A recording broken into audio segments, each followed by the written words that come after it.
This is the VOA Special English Economics Report. The highest court in the United States is considering the constitutionality of the new healthcare law. The Supreme Court heard arguments at the end of March over the question of what is called the individual mandate. It is part of the Affordable Care Act, which Congress passed and President Obama signed into law 2 years ago. The individual mandate requires all Americans to buy health insurance by 2014 or face a fine. 26 states and a group representing small businesses say the law is unconstitutional. If the law takes effect, about 30 million Americans not currently covered will have to join the health insurance system. Supporters say this will reduce healthcare costs for all Americans.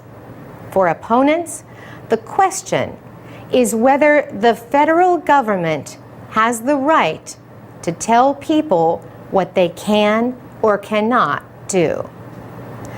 During arguments, Justice Antonin Scalia put the question this way: "What is left?" he asked. "If the government can do this, what else can it not do?" The Obama administration says the law has already helped millions of Americans.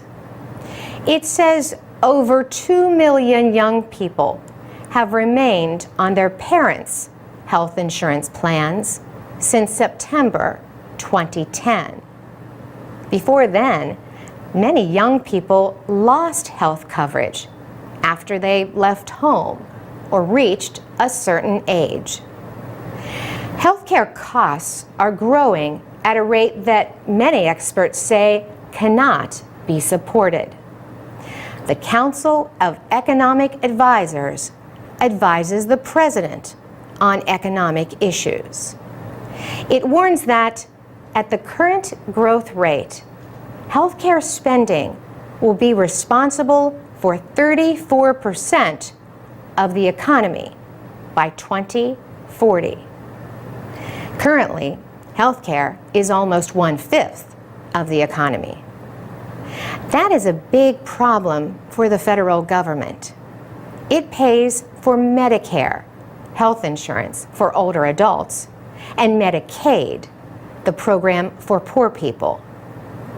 And as the population ages, more people will depend on these programs.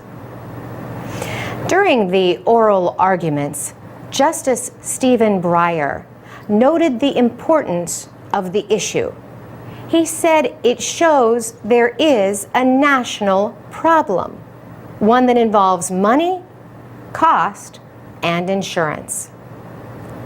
The High Court is expected to rule on the individual mandate in June, but the effects of the ruling are expected to influence healthcare policy for years to come.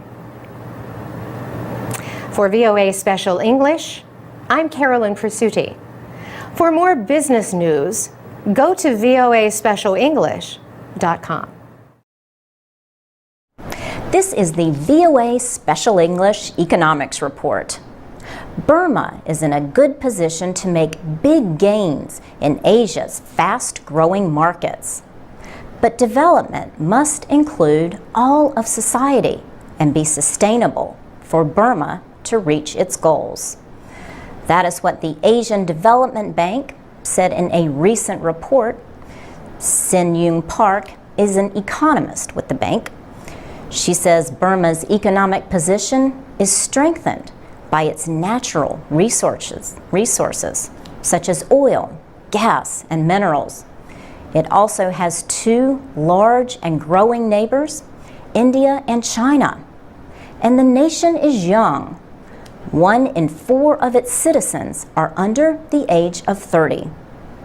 But Burma has a long way to go. After 50 years of military rule, it is one of Asia's poorest countries. Basic infrastructure like roads, bridges, and railways are not developed, and only 30% of rural people have electricity. Burma is trying to increase foreign investment. Its civilian government has struggled with a new foreign investment law. Some versions of the law restricted foreign ownership in some industries and ban it completely in others. Sean Turnell is an economist with Australia's Macquarie University. He said the foreign investment law faced local disapproval or pushback.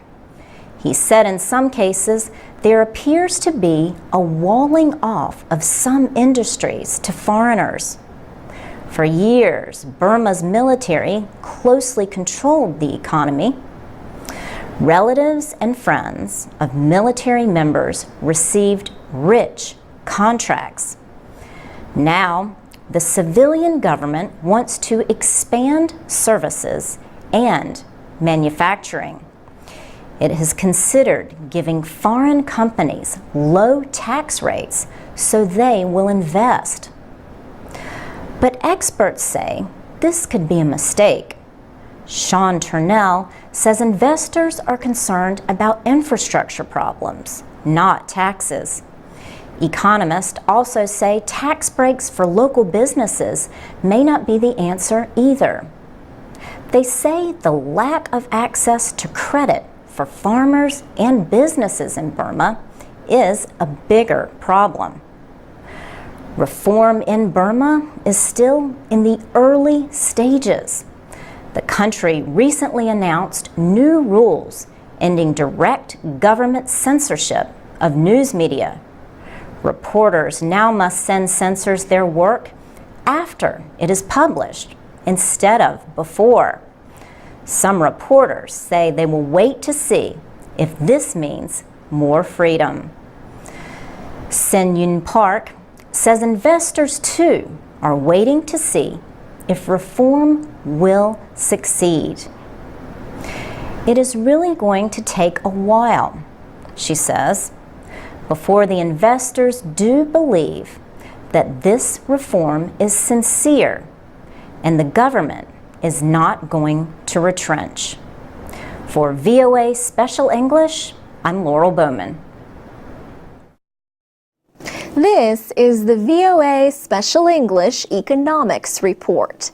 Business is the most popular subject for international students in the United States. At last count, 22% of foreign students at American colleges and universities were studying business and management. The Institute of International Education in New York says engineering was the second most popular field. Thomas Kosei is a professor of marketing and business at the University of Richmond in Virginia. He says international students who want to study business need to have good English skills. At the same time, native English speakers who work with foreign companies may need to learn some new communication skills themselves. This is because the world has more non-native speakers of English than native speakers. At the University of Richmond, teams of graduate students work with companies seeking to enter the American market. The students learn about writing market entry studies. The reports are written in English, but Professor Kosei tells his students to consider who will read them. He said his students have to write the report so that it can be understood by someone who is an English speaker but not a native English speaker. For example, He tells his students to avoid jargon and other specialized terms that people might not know in their own language. This can be good advice even when writing for other native speakers. But effective communication involves more than just words. Kay Westerfield is director of the International Business Communication Program at the University of Oregon. She says you must have the language skills as well as cultural intelligence. Cultural intelligence means the need to consider local behaviors in everything from simple handshakes to speaking to large groups. Still, Kay Westerfield says the ability of foreign workers to speak English is becoming more important to companies looking to off-source operations to other countries. Also, she says English skills often provide a competitive edge for business students when they seek jobs. She said, as one business student in West Africa put it, English is a lifeline. For VOA Special English, I'm Alex Villarreal. We offer live English lessons Monday through Friday at the VOA Learning English page on Facebook. You can also read and listen to our programs and find activities for English learners at voaspecialenglish.com. And we have podcasts on iTunes. I'm Alex Villarreal with the VOA Special English Economics Report. Business is the most popular subject for international students in the United States. At last count, 21% of foreign students at American colleges and universities were studying business and management. The Institute of International Education in New York says engineering is the second most popular field, in case you were wondering. Thomas Kosei is a professor of marketing and business at the University of Richmond in Virginia. He says international students who want to study business need to have good English skills, and not just to study at his school. But the world has more non-native speakers of English than native speakers. As a result, Americans working with foreign companies may need to learn some new English skills themselves. At the University of Richmond, teams of graduate students work with companies seeking to enter the American market. The students learn about writing market entry studies. The reports are written in English, but Professor Kosei tells his students to consider who will read them. He said his students have to write the report so that it can be understood by someone who is an English speaker but not a native English speaker. For example, he tells his students to avoid jargon and other specialized terms that people might not know in their own language.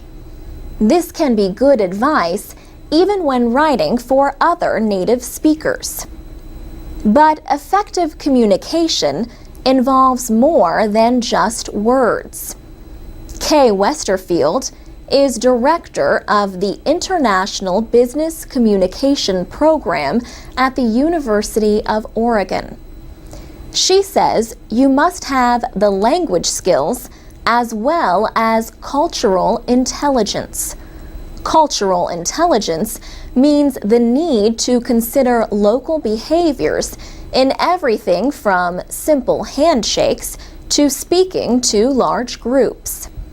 Still, Kay Westerfield says the ability of foreign workers to speak English is becoming more important to companies looking to move operations to other countries, or, as she puts it, to offsource.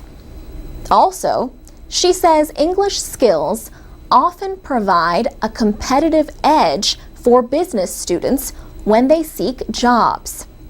She said, as one business student in West Africa put it, English is a lifeline. For VOA Special English, I'm Alex Villarreal. You can read and listen to our programs and find activities for English learners at voaspecialenglish.com. We're also on Facebook and Twitter at VOA Learning English.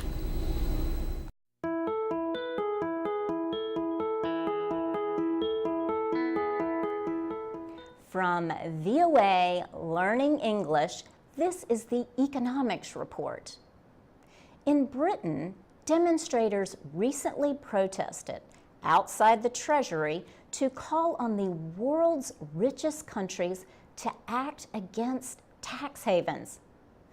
These are countries or territories that have low tax rates for businesses.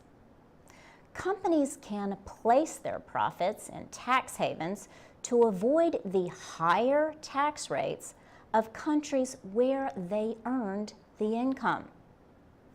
An investigation found that tax havens cost Africa $38 billion every year in lost taxes. Former United Nations Secretary General Kofi Annan led the investigation.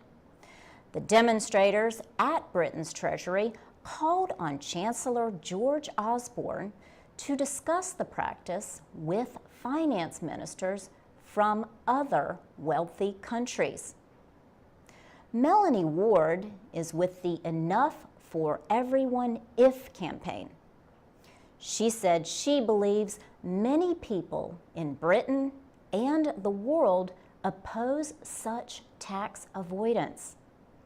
Tax havens and low-tax countries like Ireland are popular, but critics of tax havens say big companies transfer profits out of the countries on which their income depends. Ronan Palan is a professor at City University, London. He says capital in some African countries is funding development in other parts of the world because of such transfers. The charity Action Aid says the brewing company SAB Miller uses a complex system of tax havens. It says this system moves profits out of the company's operations in developing countries like Ghana. SAB Miller denies any tax abuses. It says in 2010 it paid about $250 million in corporate taxes in India and sub-Saharan Africa. British Prime Minister David Cameron has promised to discuss the issue of tax havens at the G8 leaders meeting in June. For VOA Learning English, I'm Laurel Bowman.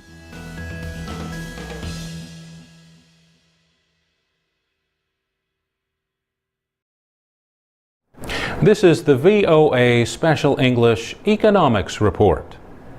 The British bank Standard Chartered agreed to pay $340 million to a United States financial regulator in August. The agreement was to settle charges that the bank illegally hid financial business with Iranian interests. The wording of the agreement notes that the financial business in question amounted to at least $250 billion. Standard Chartered said it strongly rejects the charges. The bank said it will fight efforts to withdraw its license to do business in New York an important financial center. Standard Chartered is Britain's fifth largest bank. New York State's top bank regulator accused the bank of being a rogue institution from 2001 to 2010. The regulator said the bank made hundreds of millions of dollars in fees from about 60,000 financial exchanges with Iranian financial institutions. The reported exchanges were made through the bank's New York offices.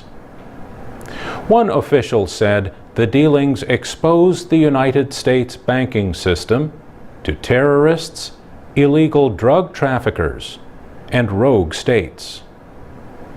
The United States Federal Bureau of Investigation is carrying out a criminal investigation.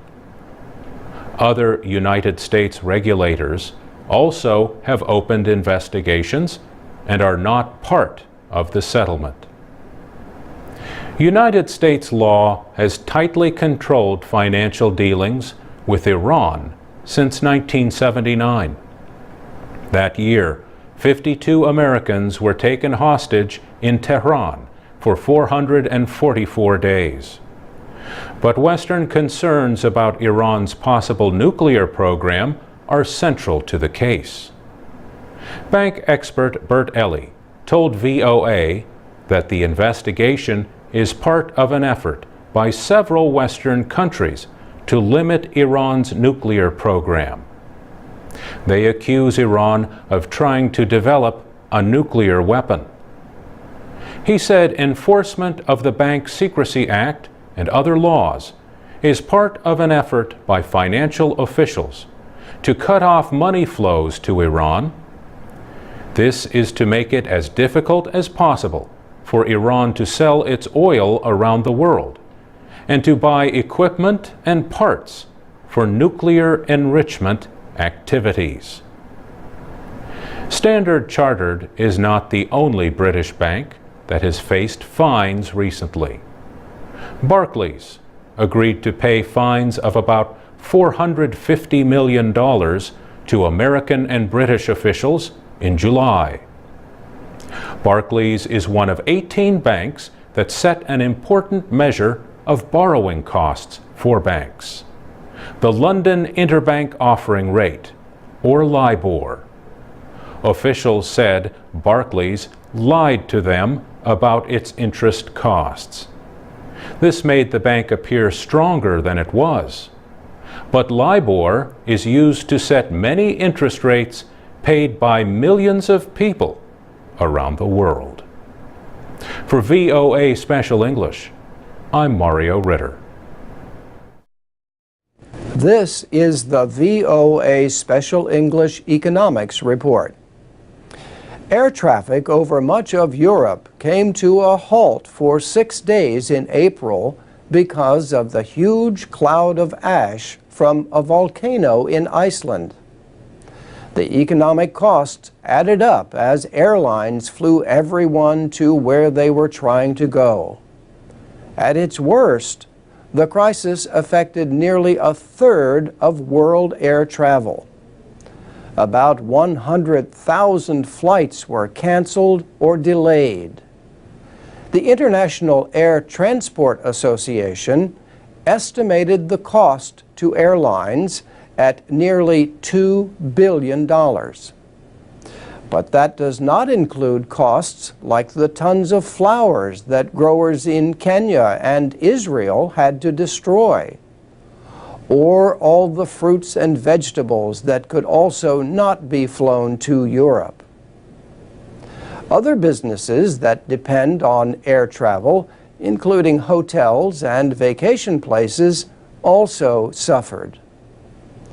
The crisis affected airports from Washington to Pakistan. The crisis came just as Europe is trying to recover from its worst recession in generations.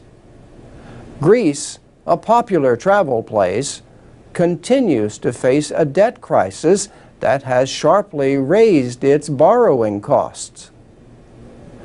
The United States halted air travel for 3 days after the terrorist attacks in 2001. The travel ban in April lasted twice as long in some European countries. Critics accused European air transport officials of being slow to react, then overreacting to the possible risk to airplanes.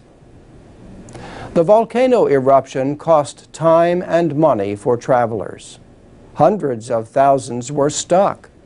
Some had no place to stay except the airport. Others tried to make their way by train, bus, boat, or car. Vacationers had to change or cancel plans, and not all businesses were sympathetic. An American stuck in London, already one of the world's highest-priced cities, found that her hotel had doubled its prices. Some embassies offered emergency loans to their citizens. Passengers delayed on European airlines may be able to get back at least some of the money they had to spend. The crisis brought new attention to the billion-dollar market for travel insurance. About 30% of Americans buy policies to cover unexpected problems when they travel.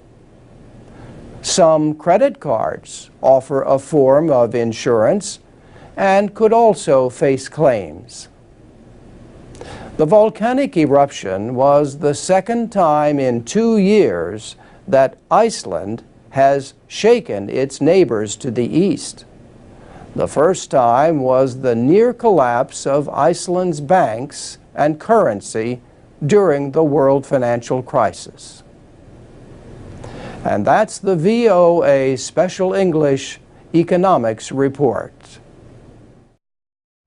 This is the VOA Special English Economics Report. European Union officials agreed on a debt rescue plan in May. They also got a message from Britain's new governing parties. William Hague, the new British Foreign Secretary, said, "It was not difficult to agree between us that neither party is in favor of handing any more powers to the European Union." In the British elections, the Conservatives won the most seats in Parliament, but not a majority. So they and the Liberal Democrats formed Britain's first coalition government since World War II. Gordon Brown resigned as Prime Minister. His Labour Party held power for 13 years, the last 3 under him. In his place moves David Cameron of the Conservative Party. At 43, he is Britain's youngest head of government since 1812. Nick Clegg of the Liberal Democrats is his deputy. Their new government will have to deal with Britain's own debt crisis. The budget deficit is about 12% of the economy. David Cameron has promised $9 billion in budget cuts as a start. Both parties agreed to make no proposal for Britain to join the 16 countries that use the euro. Markets eased after the announcement of a nearly $1 trillion rescue plan. It involves loans, debt guarantees, and other support to euro area countries with heavy debts. Some of the money will come from the International Monetary Fund. The EU Monetary Affairs Commissioner said the debt crisis is a serious threat. The crisis in Greece has threatened to spread to other countries and has led to protests and violence over spending cuts. But now, Interest rates for borrowing by troubled countries like Greece and Portugal have fallen sharply. Many people blame the Greek crisis for the sudden drop in American stock markets in May. It may have played a part, but officials told Congress they were still investigating the causes of the so-called flash crash. Major stock exchanges have agreed to develop a plan to prevent a disorderly market like that again. The idea is to slow trading in a coordinated way. The Dow Jones Industrial Average fell nearly 1,000 points in minutes, then largely recovered. The plunge renewed debate about the risks of electronic exchanges and high-speed computer trading systems. And that's the VOA Special English Economics Report.